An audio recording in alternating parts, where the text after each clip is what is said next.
They just want to make this about age and how this is actually advantageous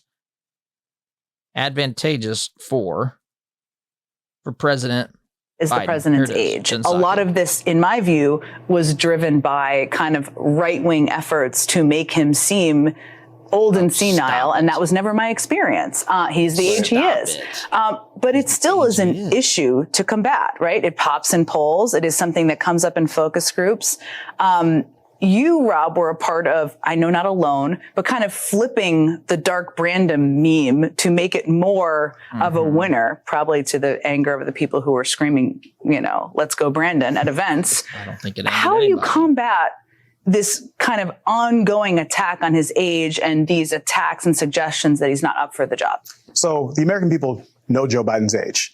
They also know that with that age comes wisdom, comes experience, comes judgment. That's why they elected him in the first place. And I would also say that they understand that those qualities stand in stark contrast to everybody else on the other side, particularly as it relates to Donald Trump.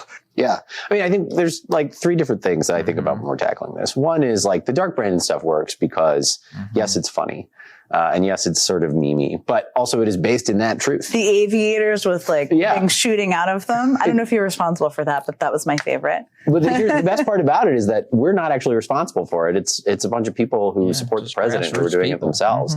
That speaks to a core truth about the president's experience and his ability to... The core truth.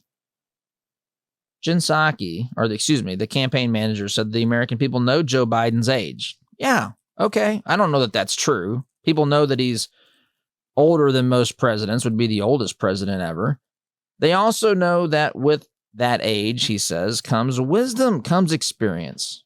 Oh, yes. And a lifetime of being in Washington, D.C. also comes, well, he didn't say this, but he might as well. Becoming a lifetime politician shows that you know how to work Washington, D.C. to the advantage of the American people. Give me a break. This stuff is pathetic. This is the best that they've got. Absolute silly nonsense. I've got to take a break.